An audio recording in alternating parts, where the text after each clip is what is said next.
En su posesión, el presidente Donald Trump de los Estados Unidos dijo: Probablemente vamos a dejar de comprar petróleo de Venezuela.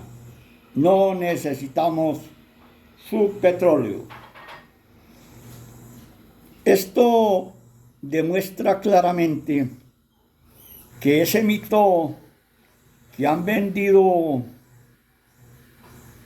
los gobiernos de la camarilla comunista venezolana, comenzando por Hugo Chávez, se ha desvanecido. Eso que decía Chávez de que con su petróleo iba a durar más de 100 años por las reservas que tienen, se ha quedado por el piso todas esas afirmaciones. Hasta el tirano de Fidel Castro afirmaba que si le daban el petróleo de Venezuela, con eso se haría la revolución en América Latina. Pero ya el presidente Trump ha desmentido todas esas falacias sobre el petróleo. Primero que todo porque Estados Unidos en la actualidad produce más de 20 millones de barriles de petróleo diarios, aparte de lo que producen sus empresas petroleras en otras partes del mundo. Así es de que Venezuela se puede quedar eternamente con sus reservas petroleras, porque independiente de lo que suceda en los próximos años, el petróleo va a ser reemplazado por energías limpias. Así que se empiezan a desmitificar muchos cuentos y fábulas del socialismo del siglo XXI que tanto daño le ha hecho a Venezuela y a otros países de América Latina. Y también había que hablar mucho sobre la posesión del presidente Trump y de la serie de decretos que promulgó. Pero entre los más destacados está el de subir los aranceles a los productos de China, a los productos de México y a los productos de Canadá. Y, por supuesto, a los países que hacen parte de los BRIC. Dentro de la política migratoria también se va a presentar grandes cambios que van a afectar de manera significativa las migraciones que principalmente llegan a Estados Unidos de América Latina. Eso daría para hacer muchos análisis y comentarios. Pero fundamentalmente el presidente Trump se refirió a las cuestiones morales, planteando que no hay sino dos sexos, hombre y mujer. Y no se necesita hilar más muy delgado para saber que la invitación a la mandataria italiana Giorgia Meloni, al presidente Nayib Bukele de El Salvador y a Javier Milei de la Argentina, se enmarca principalmente dentro de que estos mandatarios manejan absolutamente una cuestión cultural y moral que está de acuerdo con las posturas en ese sentido del presidente Trump, donde también en este discurso de apertura el presidente Trump rechazó la ideología de género que se enmarca detrás de el wokeismo, que es una corriente que así no se haya planteado, pertenece al marxismo cultural de la Escuela de Frankfurt,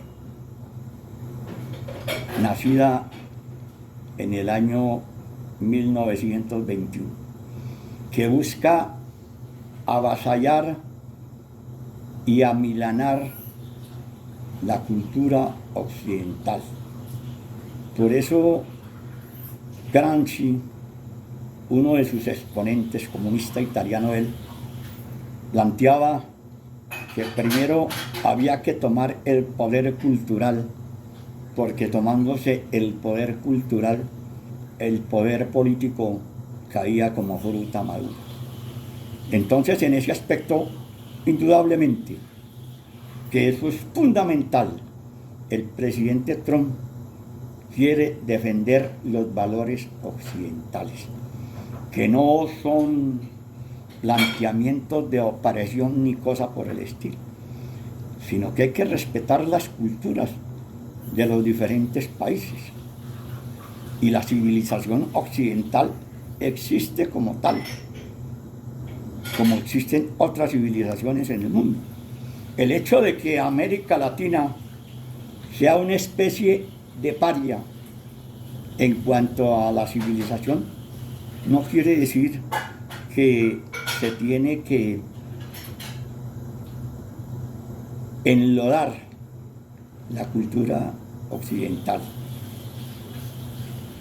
Hay que respetar los principios y valores de cada cultura. Y Trump está en esa postura. Como también ya se ha planteado, él se fundamenta principalmente en el patriotismo antes que en el globalismo. Así es de que toca por parte de los países de América Latina y de sus gobiernos hacer un replanteamiento.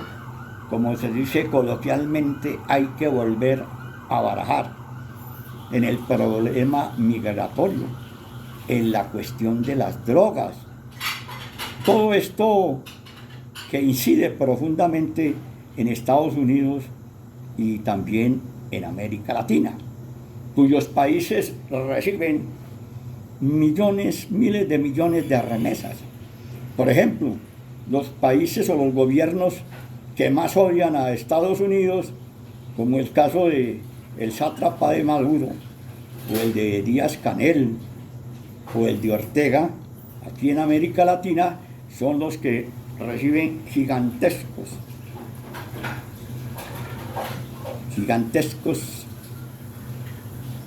millones de dólares en remesas que llegan de Estados Unidos.